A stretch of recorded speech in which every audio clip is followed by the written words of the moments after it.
Nama saya Revaldi Kapramuja dengan NIM 18106050002. Pada kesempatan kali ini, saya ingin mempresentasikan dua hal. Yang pertama adalah laporan akhir dari tugas saya, dan yang kedua adalah demo program. Langsung saja. Yang pertama adalah laporan akhir program saya. Pada program kali ini, penelitian saya berjudul Analisis Perbandingan Algoritma a priori dan FV Growth dalam Data Grosir Supermarket. Bab 1. Pendahuluan dan latar belakang. Nah, yang pertama, latar belakang masalahnya adalah persediaan bagi perusahaan atau commodity inventory merupakan masalah operasional yang sering dihadapi. Jika persediaan terlalu sedikit, maka permintaan tidak dipenuhi karena persediaan tidak mencukupi, akan menyebabkan konsumen merasa kecewa dan konsumen tidak dapat kembali. Namun, apabila persediaan terlalu banyak, juga akan menimbulkan kerugian bagi supermarket karena harus menyediakan ruang yang lebih besar, nilai pakai barang yang disusutkan, dan harus memberikan biaya tambahan terkait biaya persediaan. Jadi masalahnya di sini terdapat adanya masalah di mana masalah operasional yang sering dihadapi masyarakat ketika persediaan terlalu sedikit, maka permintaan tidak akan dipenuhi, sedangkan apabila persediaan terlalu banyak, maka hal itu akan menimbulkan kerugian bagi perusahaan.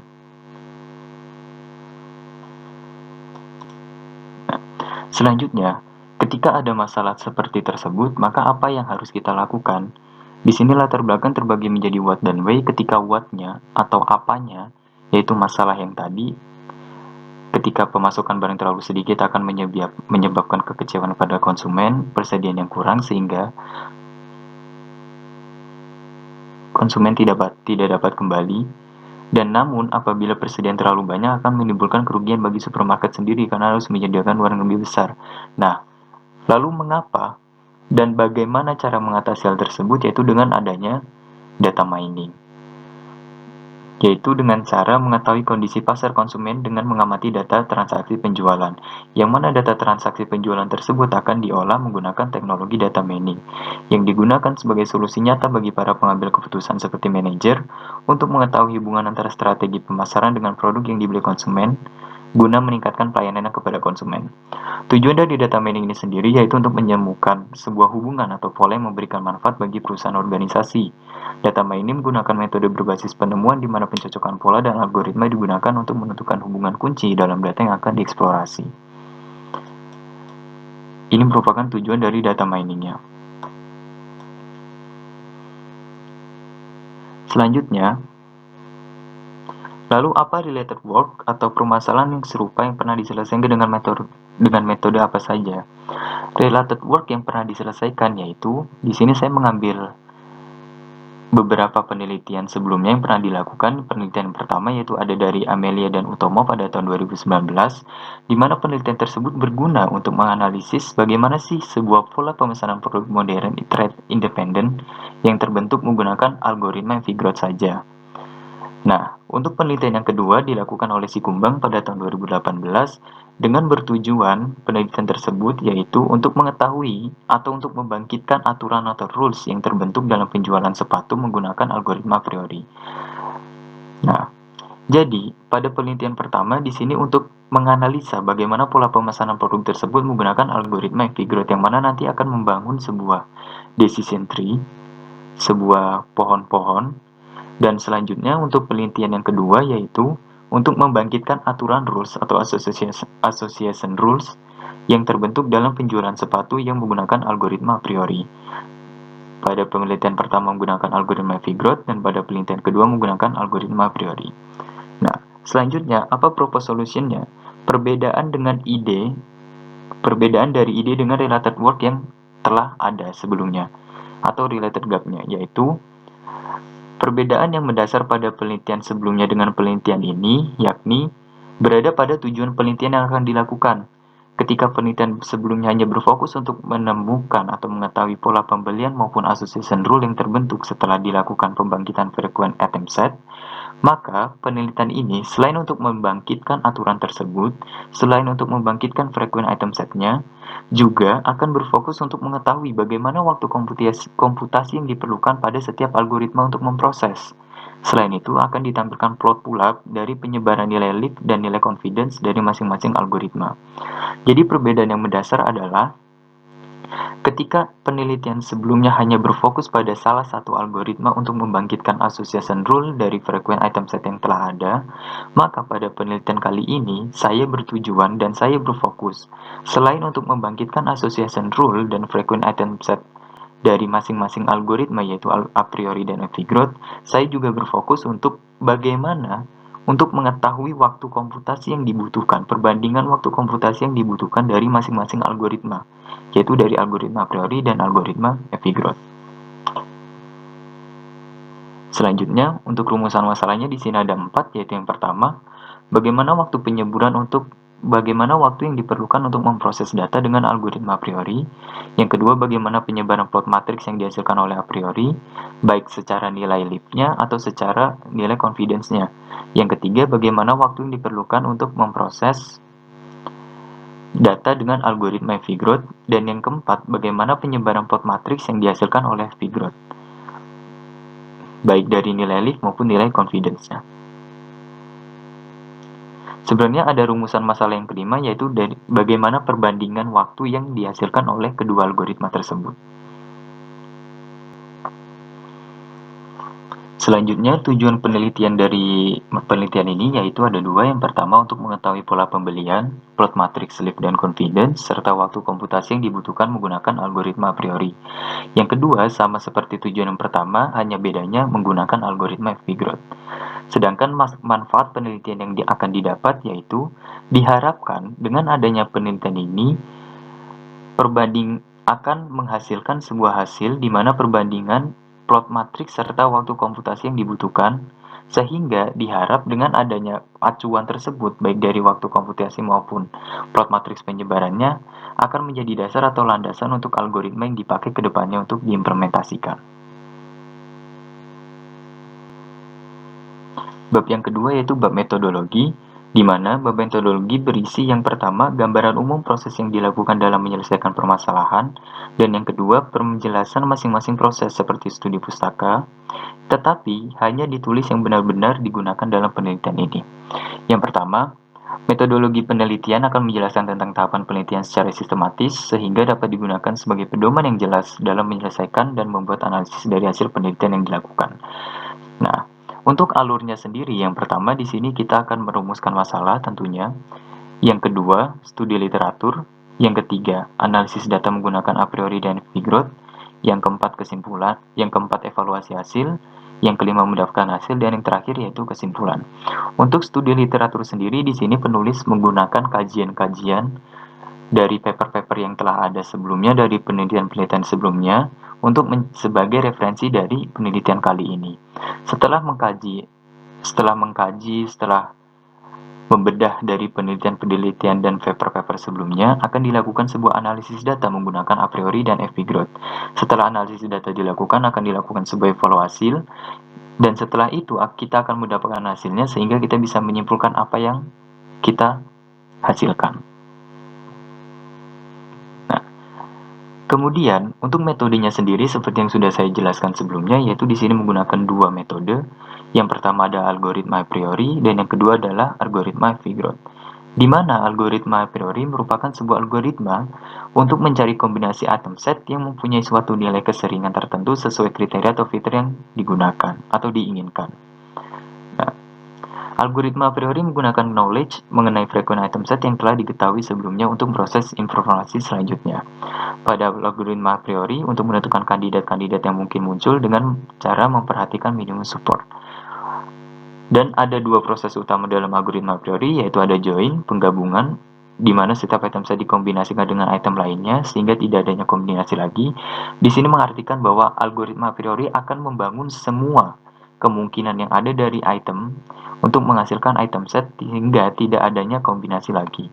Yang kedua yaitu ada prune atau pemangkasan, di mana hasil dari item yang telah dikombinasikan tadi lalu dipangkas menggunakan minimum support yang telah ditentukan oleh user. Jadi ketika sudah dibangkitkan semua oleh proses join atau penggabungan, maka akan dilakukan pemangkasan sesuai dengan minimum support yang telah ditentukan. Algoritma yang kedua yaitu ada algoritma Epigros, di mana merupakan salah satu alternatif algoritma yang digunakan untuk menentukan himpunan data yang paling sering muncul. Algoritma Figgrot ini merupakan algoritma prioritas, bisa disebut sebagai algoritma prioritas, yang hasilnya algoritma Figgrot akan mengoreksi kekurangan dari algoritma a priori, yaitu Fgrowth, salah satu algoritma alternatif yang dapat digunakan untuk menentukan kumpulan data yang paling sering muncul, atau frequent item set dalam kumpulan data. Nah, dalam algoritma a priori, generate kandidat perlu dibuat frequent item set yang sering. Jadi semua kandidat akan dibangkitkan untuk dibuat item setnya pada algoritma a priori. Namun, pada algoritma Figgrot tidak akan dilakukan hal tersebut, tidak akan dilakukan pembangkitan kandidat karena Fgrowth sendiri akan menggunakan konsep konstruksi pohon ketika mencari frequent item set. Inilah sebabnya mengapa algoritma a priori lebih cepat daripada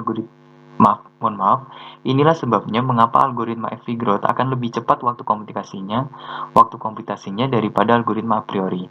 Karakteristik dari algoritma Fgrowth ini sendiri adalah struktur datanya, di mana sebuah pohon yang disebut dengan FP3 digunakan. Dengan menggunakan FP3, algoritma Fgrowth dapat secara langsung mengekstraksi frequent item set dari FP3.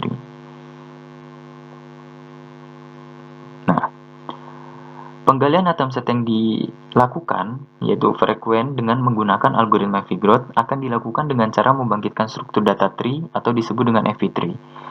Metode untuk Fgrowth sendiri dibagi menjadi 3. Yang pertama adalah tahap pembangkitan conditional pattern base, yang kedua tahap pembangkitan conditional FP3, dan yang ketiga adalah tahap pencarian frequent item set. Setelah tahap tersebut dilakukan, maka akan dicari aturan asosiasi yang terbentuk atau association rule-nya.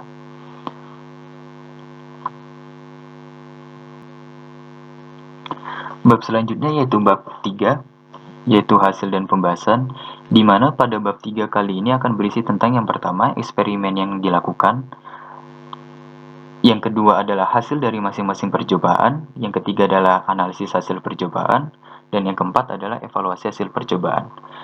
Untuk bab 3 sendiri akan dimulai dari yang pertama, yaitu tentang data. Data yang digunakan bersumber dari kaggle.com dengan link tersebut, yaitu merupakan data dari data grosir, dataset grosir.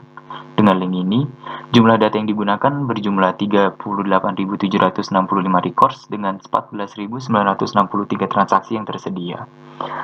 Contoh dari datasetnya yaitu di sini saya mengambil dataset yang di sini saya mengambil contoh sampel transaksi record yang terakhir dari dataset tersebut. Datasetnya bernama grosir. Di sini akan mengambil ekornya atau data-data yang terakhir dari 38760 sampai 38764. Ada slice cheese, candy, cake bar, fruit vegetable juice, atau sampai cat food. Ketika di sini kita lakukan untuk mendapatkan transaksi dari yang berbentuk list, akan dihasilkan 14.963 transaksi. Selanjutnya, masuk pembahasan selanjutnya yaitu rancangan eksperimen, di mana pada rancangan eksperimen kali ini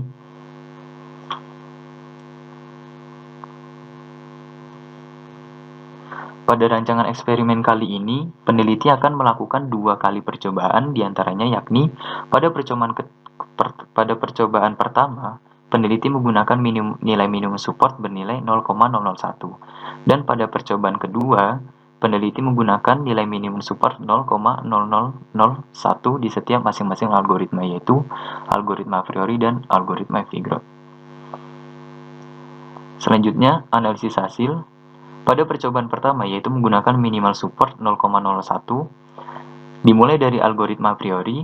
Yang pertama, waktu yang diperlukan untuk memproses komputasi algoritma a priori dengan menggunakan minimum support 0,001, yaitu waktu yang diperlukan sebesar 2,98 detik.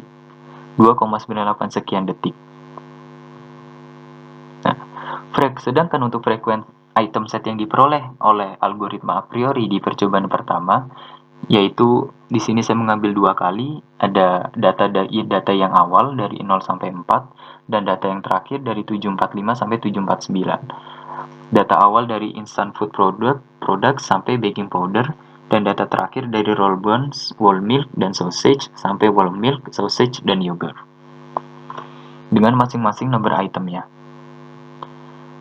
Dan untuk aturan asosiasi sendiri yang terbentuk dari algoritma a priori menggunakan minimum support 0,001 berdasarkan random item set yang telah dibangkitkan sebelumnya, yaitu di sini akan ditampilkan menggunakan dua kali acuan. Yang pertama menggunakan acuan nilai leaf-nya, dan yang kedua menggunakan acuan nilai confidence. Untuk nilai leaf sendiri, aturan asosiasi yang dibentuk yaitu di sini ada contohnya pada data yang pertama dengan antecedent tropical fruit dan consequent UHT milk memiliki sebuah nilai support 0,001537 dengan confidence-nya 0,022682. Dan yang terakhir dan yang selanjutnya menggunakan acuan confidence. Di sini ada dua data. Yang pertama adalah roll burns dengan sausage, antecedents-nya, dan consequent-nya ada whole milk, dan data yang kedua ada sausage yogurt sebagai antecedent dan whole milk sebagai consequent-nya. Selanjutnya yaitu plot hubungan metrik antara metrik dengan berpacuan pada nilai leaf dan berpacuan pada nilai confidence, yaitu seperti ini penyebarannya. Yang kedua, algoritma yang digunakan yang kedua pada penelitian yang pertama dengan minimum support 0,001, yaitu dengan menggunakan algoritma FV-Groth. Waktu yang diperlukan untuk memproses komputasi algoritma, baik pembangkitan frequent item set maupun aturan asosiasinya, yaitu sekitar 0,25 sekian detik. Sedangkan untuk frequent item set yang diperoleh, yaitu di sini saya sama mengambil dua kali, yaitu dari head-nya dan dari tail-nya. Dari data awalnya, 4 data awal dan 4 data terakhir.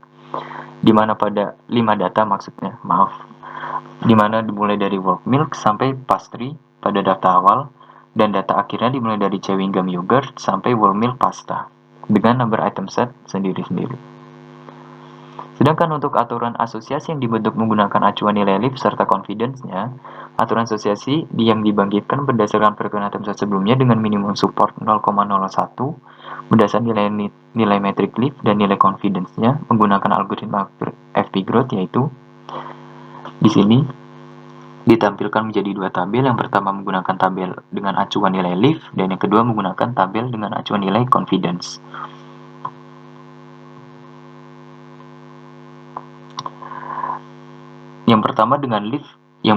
Data yang pertama dengan antecedent roll burns, whole milk, dan consequence yogurt, sampai data dengan whole milk, antecedents-nya dengan consequence-nya roll burns dan yogurt.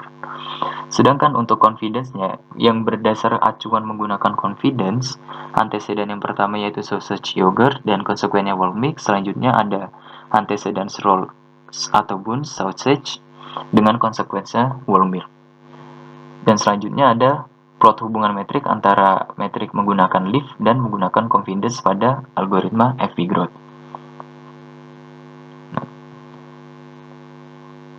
Sehingga pada penelitian yang pertama yaitu dengan menggunakan nilai minimal support 0,001, algoritma a priori membutuhkan waktu yang lebih banyak dibandingkan dengan algoritma FV-Groth. Hal ini dikarenakan bahwa algoritma a priori harus membangkitkan semua item set yang ada untuk diproses, sehingga tidak seperti FV-Groth yang tidak membangkitkan semuanya melalui FV-tree-nya. Bisa kita lihat bahwa perbandingan di sini akan sangat jauh, di mana FV-Groth hanya menghabiskan waktu 0,5 sekian detik dan a priori menghabiskan waktu 2,5 sampai 3 sekian detik.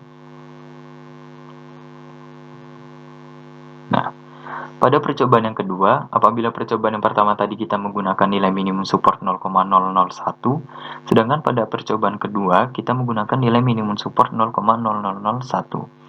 Nah, yang pertama untuk algoritma a priori sendiri, pada percobaan menggunakan algoritma a priori dibutuhkan waktu yang diperlukan untuk memproses komputasi algoritmanya, baik untuk pembangkitan frequent item set maupun aturan asosiasinya, yaitu sebesar 51,475 seconds. Sedangkan untuk frequent item set yang diperoleh bisa dilihat dalam gambar tersebut. Di sini saya menggunakan dua kali, yaitu mengambil data yang awal-awal dan mengambil data yang terakhir-terakhir. Selanjutnya, aturan asosiasi yang dibentuk menggunakan Selanjutnya, aturan asosiasi yang dibentuk menggunakan acuan nilai leaf serta confidence-nya. Aturan asosiasi yang dibangkitkan berdasarkan frekuensi item set sebelumnya dengan minimum support 0,0001 berdasarkan nilai metric leaf dan confidence-nya, yaitu bisa dilihat seperti gambar ini.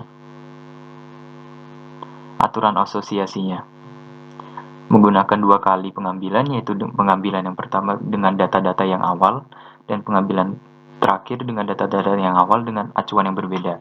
Apabila pengambilan pertama yaitu menggunakan data awal dari nilai leaf dan pengambilan kedua dilakukan data awal pada menggunakan acuan confidence-nya. Selanjutnya itu plot hubungan metrik antara metric leaf dan confidence. Di sini terlihat lebih padat daripada kita menggunakan nilai minimum support yang sebelumnya itu 0,01. Selanjutnya, menggunakan algoritma FP-Growth. Kalau tadi a priori, pada FP-Growth ini, waktu yang diperlukan untuk memproses komputasi algoritma baik pembangkitan frekuensi item set maupun aturan asosiasinya yaitu sekitar 0,59 sekian seconds atau detik. Frekuensi item set yang diperoleh, yang dibangkitkan yaitu ada pada gambar. Di sini saya mengambil dua kali, yaitu data awal dan data-data terakhir dari frekuensi item set menggunakan FP-Growth. Sedangkan untuk aturan asosiasinya sendiri menggunakan nilai minimum support 0,001, menggunakan nilai metrik dan nilai confidence-nya bisa dilihat pada gambar. Yang gambar atas menggunakan acuan nilai leaf dan yang kedua menggunakan acuan nilai confidence. Selanjutnya, plot hubungan metrik antara metric leaf dan confidence-nya bisa dilihat bahwa lebih padat juga daripada kita menggunakan nilai minimum support yang 0,001. Sehingga pada penelitian yang kedua ini akan diperoleh hasil yaitu perbandingan waktu yang disajikan dalam bentuk diagram, maka akan memperoleh demikian. Terlihat bahwa setelah dianalisis dengan nilai minimum support 0,0001, algoritma a priori membutuhkan waktu yang sangat jauh lebih banyak dibandingkan dengan algoritma FP-Growth. Hal ini masih sama, yaitu karena algoritma a priori harus membangkitkan semua item set, tidak seperti FP-Growth. Nah, di sini bisa terlihat sangat jauh karena nilai minimum support pada setiap penelitian akan mempengaruhi dari waktu komputasi yang akan diperlukan.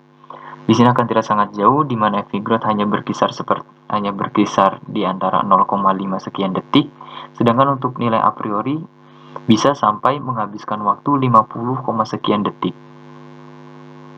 Nah, selanjutnya, evaluasi hasil yang ada yaitu setelah eksperimen yang dilakukan dengan menggunakan nilai minimum support 0,001 dan 0,0001 serta analisis yang sudah dilakukan didapat bahwa dengan menggunakan minimum support 0,001, waktu yang diproses akan lebih lama jika dibandingkan dengan minimum support 0,001.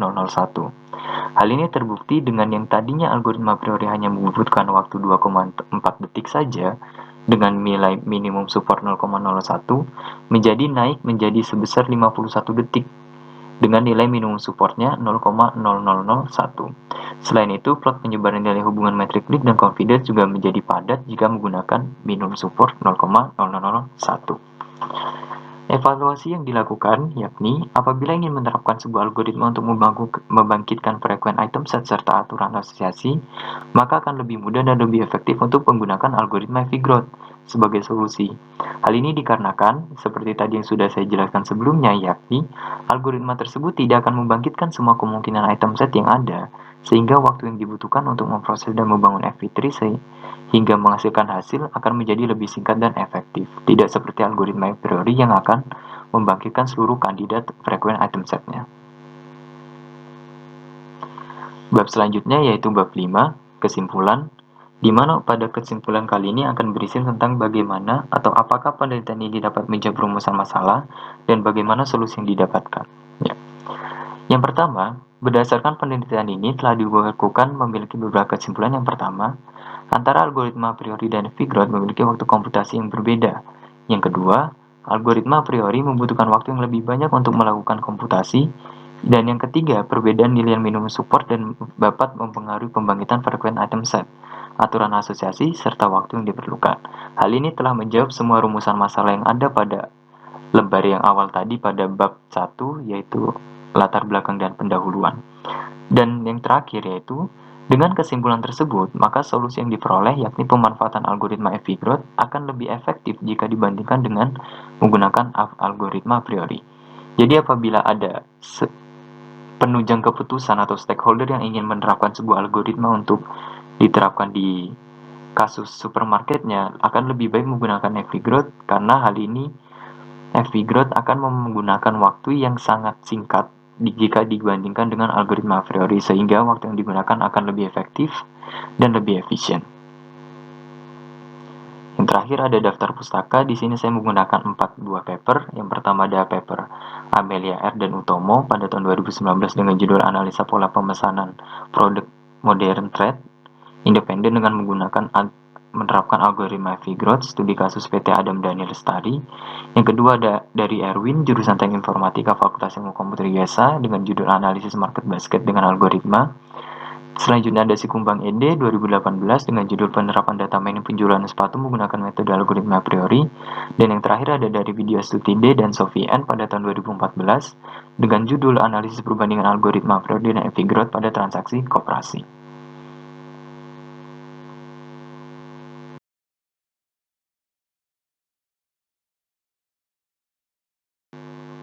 Soal yang nomor 2 yaitu demo program. Langsung saja. Yang pertama kita run dulu library-library yang akan digunakan seperti NumPy, Pandas, dan OS.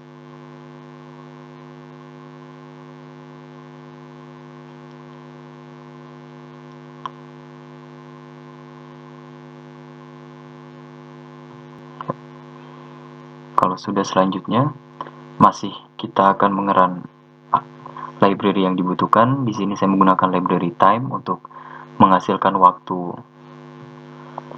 perbandingan algoritmanya menggunakan library NumPy, SNP, library Pandas untuk membaca datasetnya, Matplotlib sebagai penyedia plot matrix dan perbandingannya, from pretty table, import pretty table, ML extend preprocessing, transaction encoder untuk mengubah transaksinya, from ML extend frequent patterns, import a priori, association rules, dan algoritma Avogadro. Kita run, sudah. Selanjutnya kita akan mengeload datasetnya. Dataset yang saya gunakan di sini menggunakan dataset dengan link input grocery dataset, yaitu grocery-dataset.csv. Selanjutnya grocery shape untuk mengetahui nilai kolom dan baris yang ada pada dataset ini, yaitu sebanyak 38.765 baris dengan 3 kolom.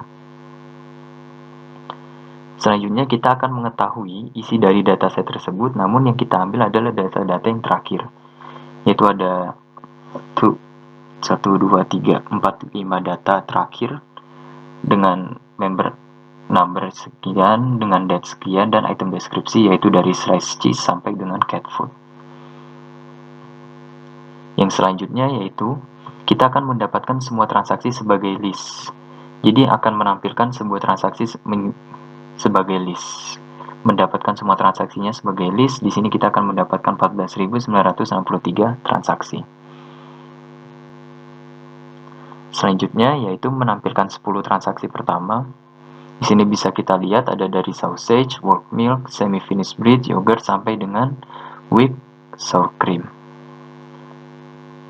2, 3, 6, 7, 8, 9, 10. Ada 10 transaksi pertama. Selanjutnya yaitu kita akan mentransform dataset ke format yang dibutuhkan menggunakan library transencoder tadi, transaction encoder. Kita run, sudah. Selanjutnya kita akan menampilkan matriks transencoder matriksnya, yaitu menggunakan data-data yang awal, data-data awalnya. Di sini akan melakukan pengisian apabila data belum terisi. Terdapat 5 baris dengan 167 kolom.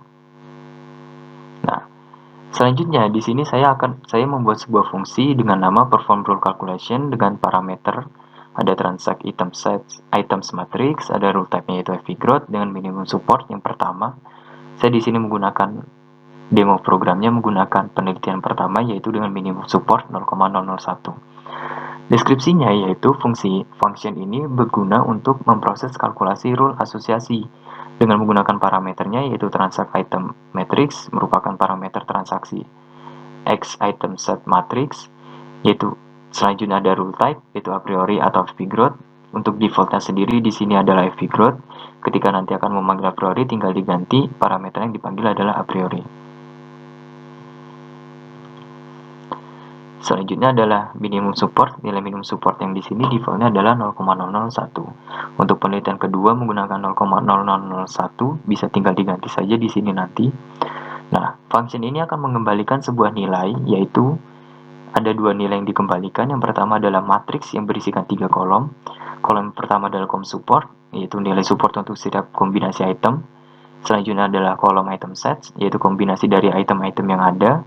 Selanjutnya yaitu number of items, yaitu nomor dari item di setiap kombinasinya. Dan yang kedua akan mengembalikan waktu eksekusi yang diperlukan, waktu komputasi dari setiap algoritma yang diperlukan. Kita run.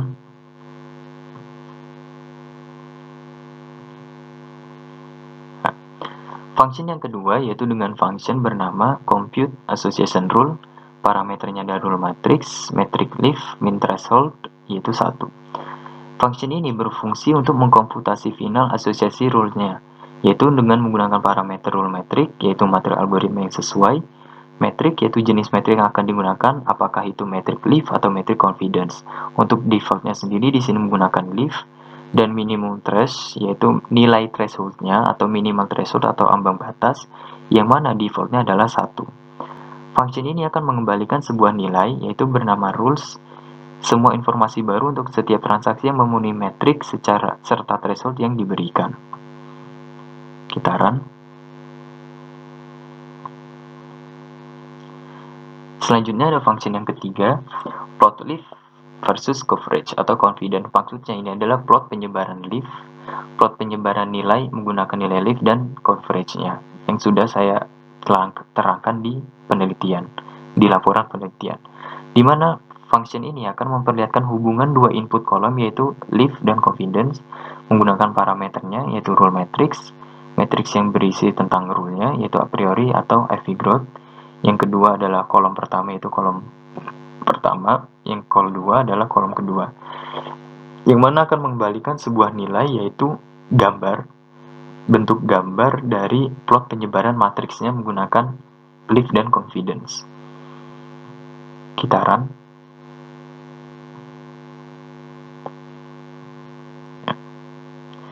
Function yang selanjutnya yaitu compare time execute dengan menggunakan parameter algoritma yang pertama yaitu list, algoritma kedua yaitu list. Function ini berfungsi untuk memperlihatkan perbandingan waktu dua algoritma menggunakan diagram batang. Dengan menggunakan parameternya, algoritma pertama yaitu algoritma pertama entah fp growth atau a priori, algoritma yang kedua yaitu sama algoritma yang kedua menggunakan entah fp growth atau a priori. Untuk nilai yang dikembalikan sendiri di sini akan mengembalikan sebuah diagram batang yang menunjukkan perbandingan waktu dari kedua algoritma yang telah digunakan. Kita run. Selanjutnya kita run. Nah, untuk selanjutnya kita run di sini adalah case pertama menggunakan algoritma fp growth. Maaf. Nah, kita run.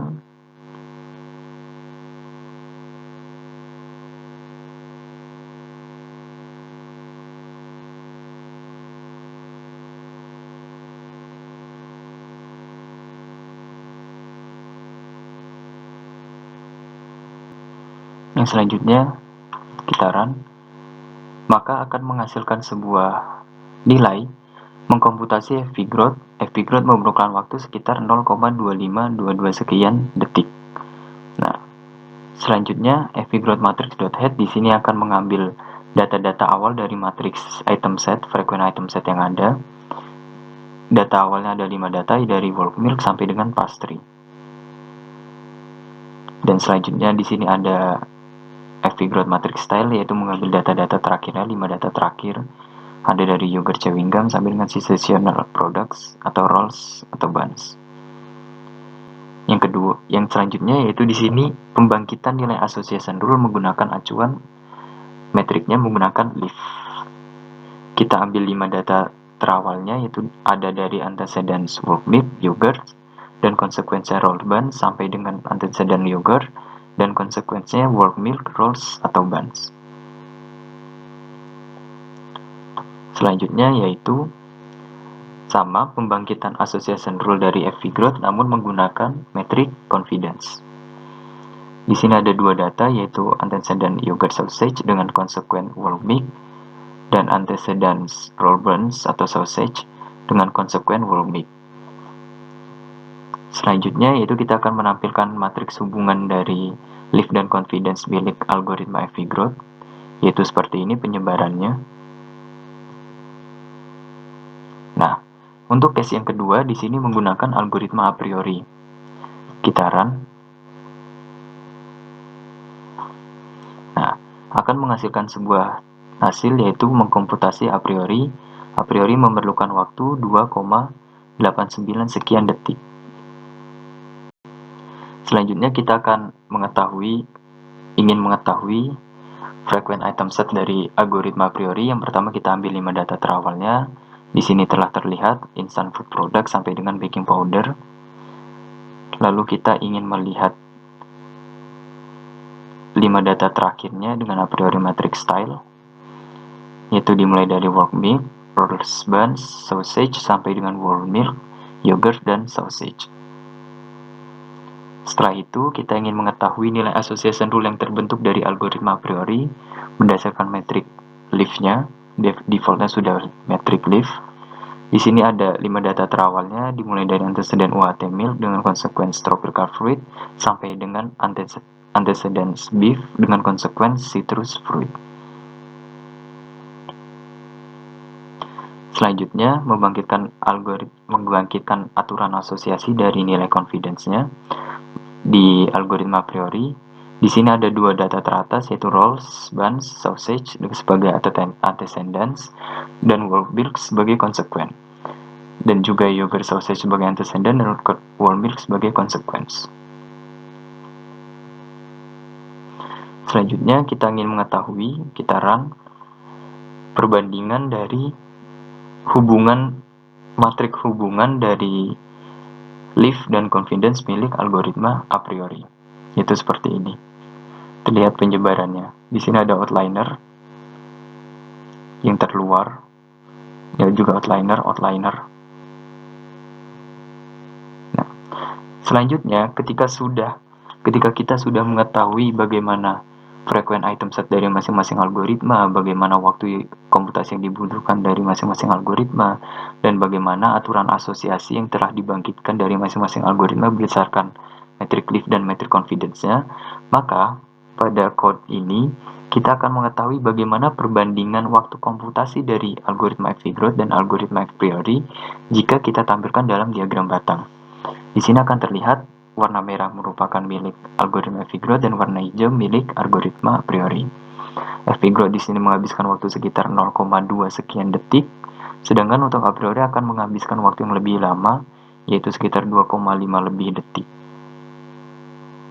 Sekian demo program dan presentasi laporan akhir yang dapat saya berikan. Apabila ada kurang lebihnya saya mohon maaf.